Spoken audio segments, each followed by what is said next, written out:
back to your favorite podcast on the planet, Realty Talk. We're excited today. We have a big slate of items to talk through. Yeah. To my left, we have the queen of the closing table. The backdrop is not quite as queeny. Last week we were visiting beautiful San Diego and had a pink backdrop. Yeah, I know. I'm feeling like we need to do that more often. Out in the field. I like that. Yeah, that was fun. We did have some unique Bystanders walking by looking at what we were doing. Yeah. And I am Paul Hansen, Paul Fix-It-All. Thank you.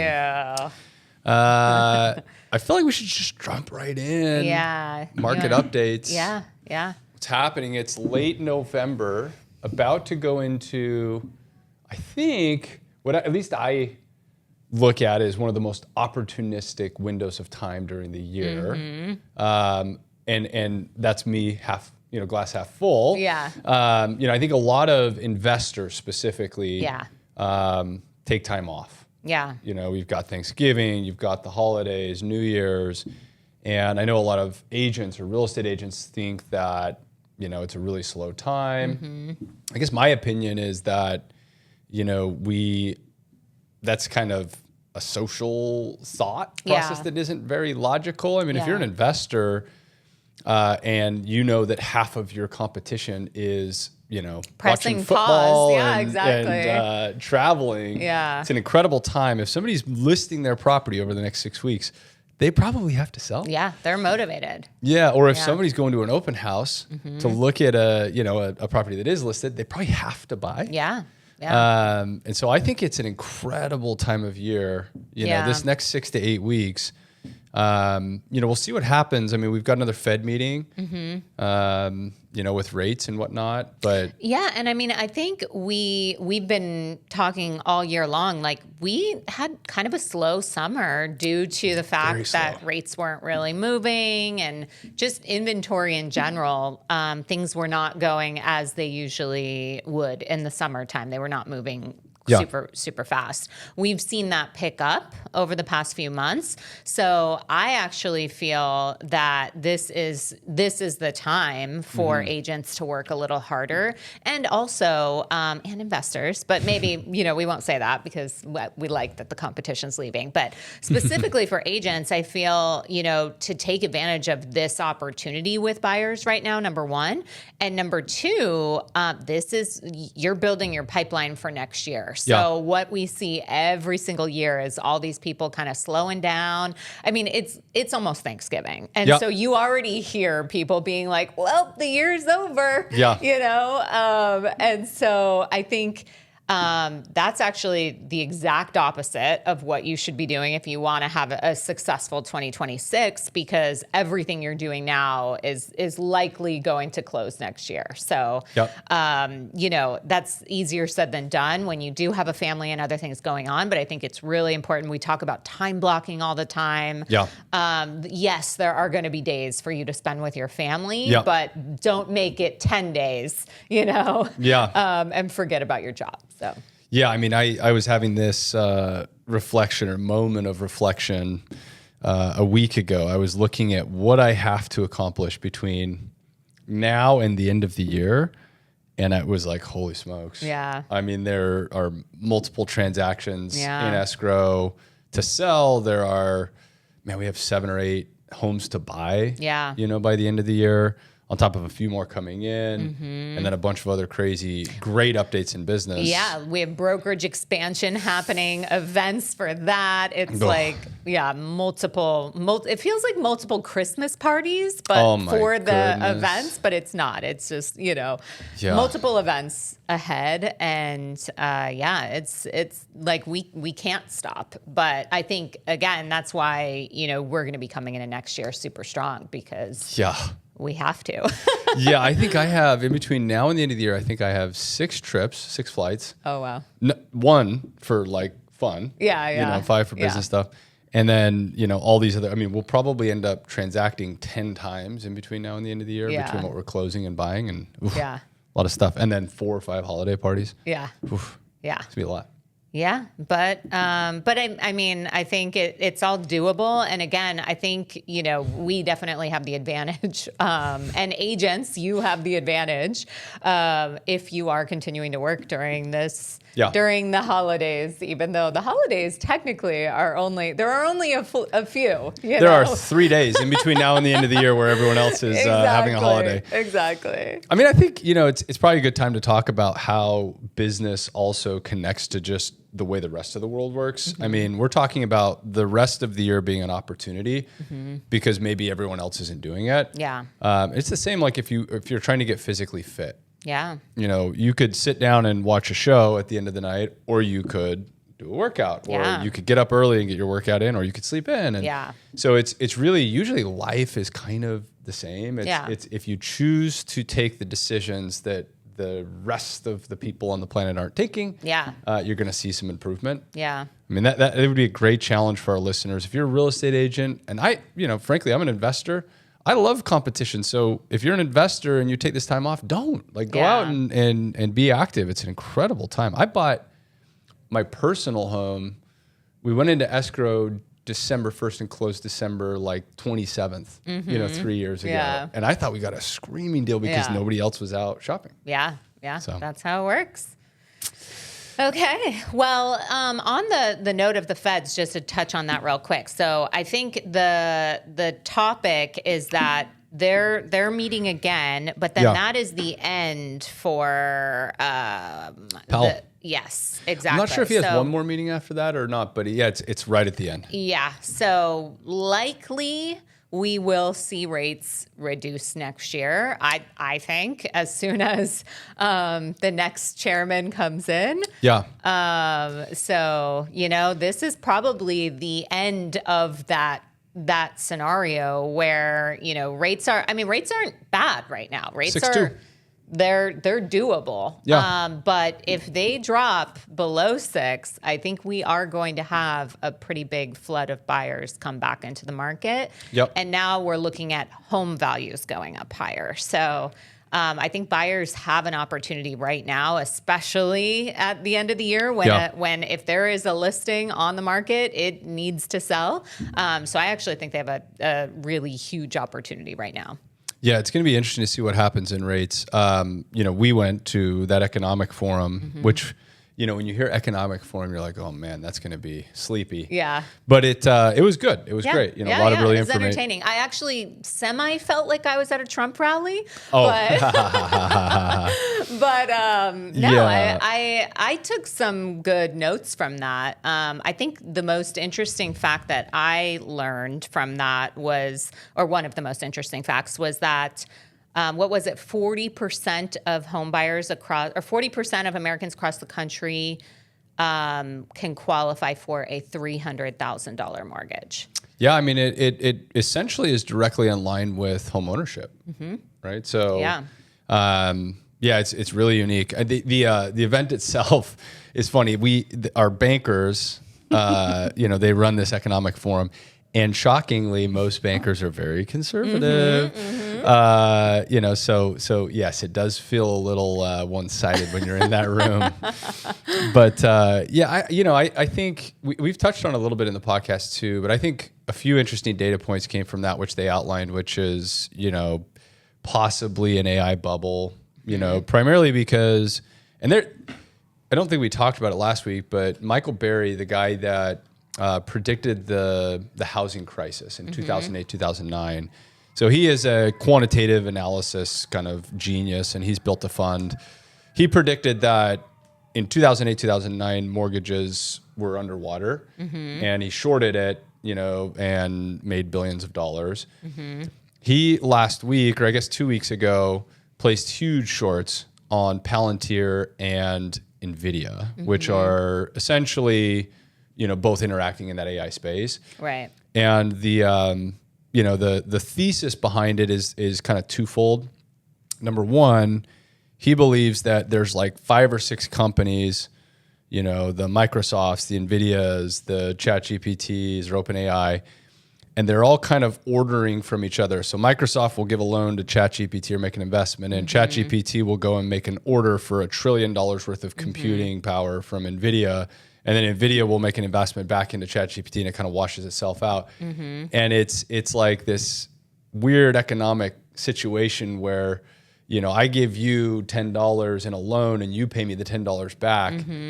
It's really a wash. Yeah. But that equates to $20 of GDP. Right. Right. And so their argument is that the earnings and the value of these companies are inflated incredibly. Right. And that the general populace of America, A, can't afford to own a home, and B, can't afford to then also subsidize all of the data centers that will have to get built to you know, basically sustain the compute in the AI space. And so at this economic forum, they talked a fair bit about how, you know, we may see really flat real estate pricing, but the stock market take a huge dip because of these inflated technology, you know, equities, which I thought was kind of interesting. You know, there are a few other really unique data points that, you know, correlated back. We touched on it last week, but typically home values appreciate by 100 basis points or 1% higher than in the inflation rate. Right.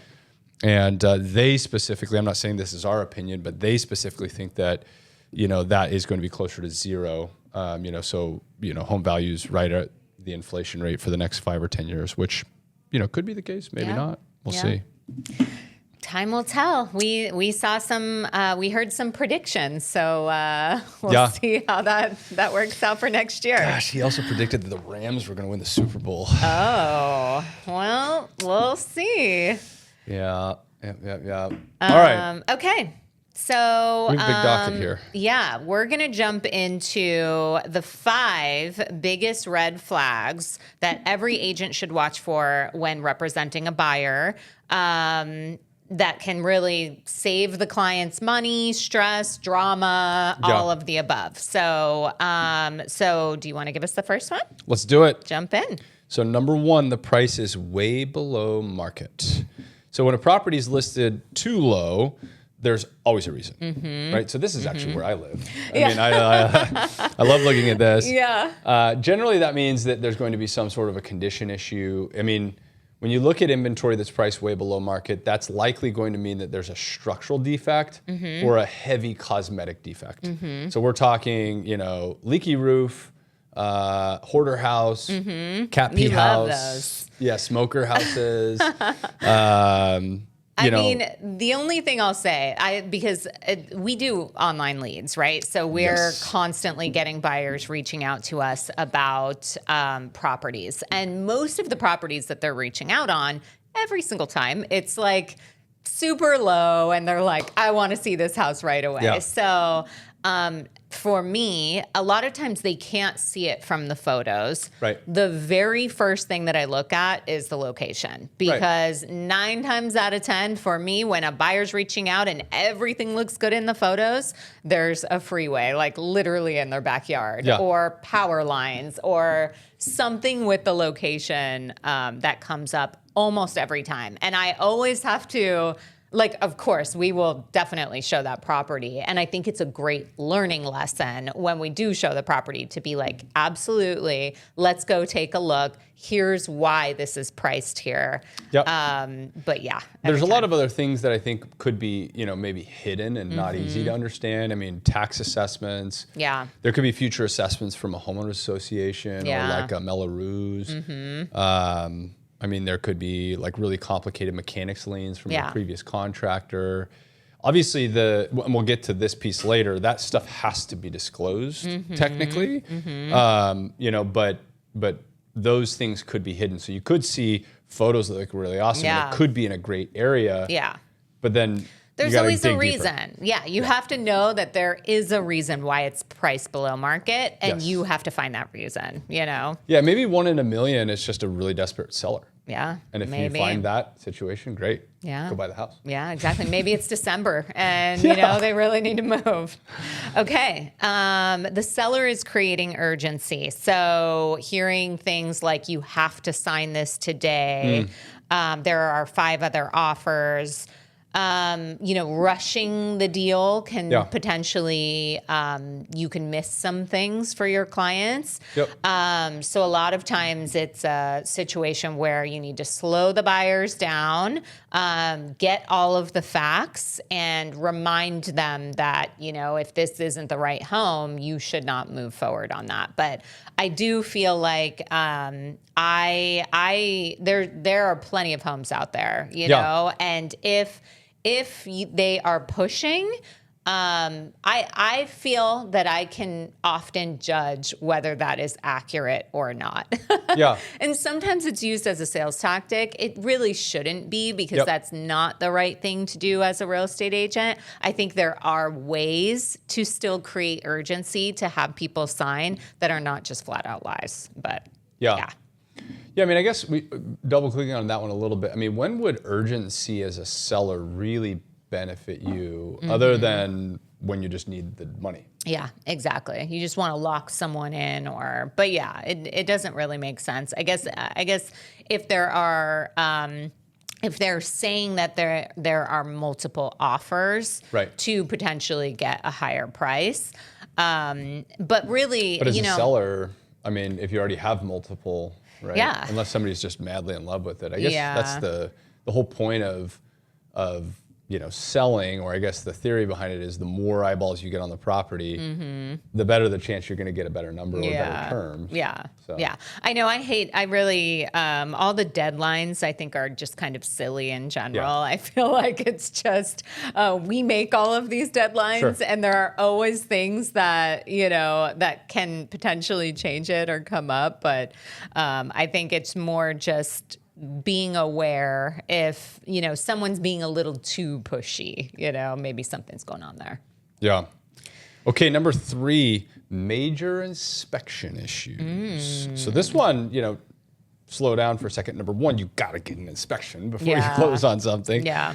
But I think, it's a common mistake, right? If you are an agent that hasn't transacted a lot over the last couple of years because the market is slow, and your buyer's really emotionally attached to this house, and you get some really negative items on the inspection report, you have to be transparent about what those major inspection issues are. Yeah. That doesn't mean that it's going to kill the deal. Yeah. I mean, it could. Yeah.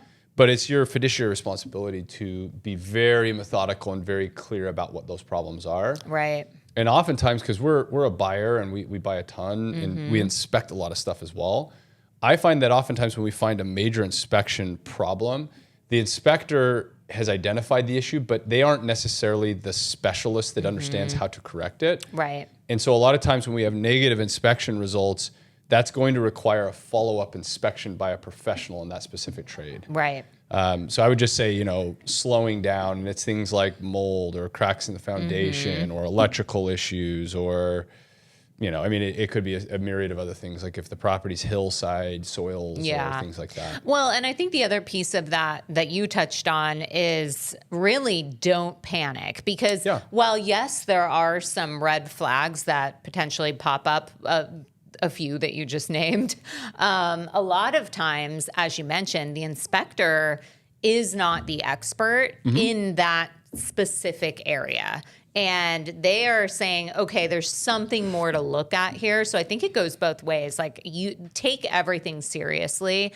And also, as you said, I always like to tell my clients, like, my job is to protect you. So we're here for this inspection, not to, it's not for me to sell you on why you should still buy this house. My job is to protect you throughout the process. So this is part of that protection. And you can't really be emotional about it. It has to be, is this a big deal? No? Okay, cool. Let's move on. Could this be a big deal? Yes, let's inspect it further. And, it is just business and a transaction. Yeah, last thing we should talk about on this one is that, and we had a great inspector on the podcast, I don't know, 6 or 9 months ago. Yeah. He brought up a really unique point that there are certain, in the state of California, you don't necessarily have to have a license to be an inspector. Yeah, crazy. So you may get a report that looks really nasty and there's really scary stuff on it, but I would, as an agent, I would go very slow and methodical, read every one of those line items, and then understand who it was that performed the inspection. Yeah. I mean, obviously your responsibility is to guide the consumer into selecting an inspector that is top rated. Right. But not every inspector is the same. That's I guess very is the way true. I would say it. Yeah. Okay. So incomplete or suspicious disclosures. So missing permits, recent remodels without any documentation, vague seller doesn't know boxes checked. As an agent, I mean, it kind of goes back to what we were just saying. Like, your job is to protect your client. So I always say, like, I mean, when I review disclosures, you can't really coach, as an agent, you can't coach your seller how to fill out those disclosures. Right. When I'm representing the buyer, I'm saying I need more information on these items. A lot of times, like, there are check boxes that get missed. I mean, it is literally like, you really have to dig into disclosures. And if the answers aren't there, it's okay for the buyer to ask more questions, and find out what the situation is, and then make that educated decision. Because just because there aren't permits or documentation, like, that doesn't mean that you shouldn't buy the house, but you should have all of the answers to your questions. Yeah, a couple of examples here too that I've gone through over the last 2 or 3 years, like good and bad examples. I was a buyer of a property, and the property was owned by a woman for 50 years. Kids were living back east, no other family. And I think they were living back east for like 20, 30 years and no relationship. Yeah. Woman passes away. Yeah. So the agent that was selling the property was pretty clear with us, like, look, we don't know. Yeah. Like, these disclosures are kind of just, like, here it is. Yeah. So there's an attorney representing I think it was through probate or something. And so there are scenarios, very unique scenarios, where your disclosures are going to be somewhat incomplete because there isn't no knowledge of what's happened, which is a really weird gray area as a buyer. Yeah.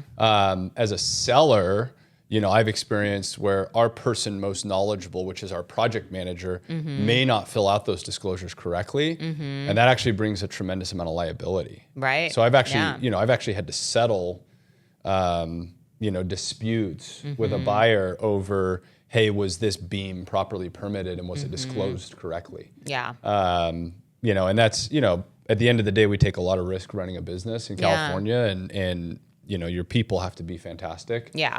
But I think that one goes, disclosures go a lot of different directions depending on whether you're a buyer, seller, or an investor. Right.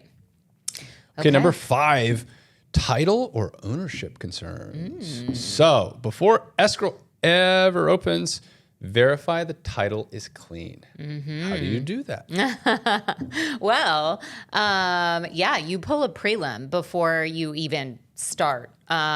So you want to make sure, and even as an agent, like, you also want to make sure you're not wasting time. Yeah. So we work really closely with our title reps to make sure that we're getting that information, because, I mean, we've had situations where we sat with sellers and they're not even on title. Like, we're like, I still want to know who you are. Yeah. Like, nobody knows. So, but they definitely couldn't sell the house. So, but really, you just want to know what you're getting into when you're representing the seller, and then, of course, disclosing that information to the buyer. Yeah, I think sometimes this would be a good opportunity for us to slow down and just talk about what title is, because, I've actually interacted with agents that don't necessarily understand title and title insurance. So title is really just a legal document that states you have the right to the property, right? And then there are certain mechanisms, like property taxes, for example. They are secured through the property itself. And so if somebody didn't make their property taxes, that's going to stay with the title of the property regardless of who owns it. Right. So when it transacts finally, the new buyer or the seller is going to have to pay for that problem. Mechanics liens, so if a seller of a real estate asset didn't pay a contractor 15 years ago, and that contractor put a mechanics lien on the property, when that home transacts, they're going to get paid. Right. And when you purchase title insurance, their responsibility, quote unquote, is to verify that they're giving you a clean title, right, or that they're disclosing issues that have to get paid through the transaction. Yeah. And that's supposed to protect you in the event that somebody comes back later. So if you purchase the house and the title was clean, and then a contractor comes into the picture from 10 years ago and says, Right. hey, I put new floors in and was never paid, and I'm Yeah. owed $25,000, that's where title insurance should kick in and clean up that mess. Right. But it's incredibly important to understand that, well before, you open escrow. Right. Because to your point, there could be title sitting in a trust, a legal trust, and there might be 4 beneficiaries where 3 of them are excited and ready to go, and then they're just not talking to the 4th one. Yeah. So I have that exact scenario right now on a property. We've been in escrow for, I think, 90 days. Oh, wow. Yeah. And one of the 4 beneficiaries is the listing agent. Oh, gosh. It has to go to probate court approval. 2 of the beneficiaries are ready to rock and roll and excited. And the day before the court approval, the 4th beneficiary said, hey, my brothers and sisters never told me we were selling this house. We don't want to sell this house. Yeah. And so, and that's not easy to understand if you don't dig into like the title. The dynamics of the title. Yeah. Yeah. So. Okay. Well, I think we did that. But Yes. we're not done because we have a story. Oh, So okay. moving on. We, in this week's segment of Homes Gone Wild. Okay, my assistant was supposed to show a house in West Palm Beach across from Mar-a-Lago. I like that we're getting specific here. Mar-a-Lago. So this is like the, I've never been there, but I hear great things. I don't know that I would want to go there. I decided to go instead. There was a knock at the door, but no car in the driveway. I opened the door to find a sketchy guy with all of his clothes soaked through with sweat. Why is he sketchy if he's sweaty? I said, can I help you? And he said, where's Cecilia? I stepped outside and said, I'm Cecilia, and where's your car? He replied, down the street, and I checked him out to see if I could spot a gun or a knife. I told him to go inside and check out the house. I always stayed behind him and had my phone on video mode. What is video mode? Like you were just taking a video? Videoing him? Yeah. Video mode. He went to the kitchen 3 times and stood in the same place, staring into the side of the cabinet. I finally figured out why. There was a block of knives in front of him on the counter. When he turned to look at me, my hand was on a 3-foot-tall steel wine opener. 3-foot-tall steel wine opener. Like one of those, like... Oh, okay. I said, it's time for you to leave. And he took off. When I showed my assistant the video, she quit. I am so confused. Very confusing. So there's a sweaty guy. And then she was worried he had a knife or gun. He went to the kitchen. There's knives there. She grabs a 3-foot-tall, like cantilevered wine opener, and then he ran away. Okay. And then her assistant quit. Okay. All right. Well, I'm not going to pretend like real estate isn't dangerous at times. There have been some crazy stories. And we had a guest on the podcast that holds kind of, courses for agents, for really just safety in general. So, it's definitely a thing. I am confused about why she felt so threatened. But Cecilia, it's called I took a video, not video mode. And just because he was sweaty doesn't mean he was a murderer.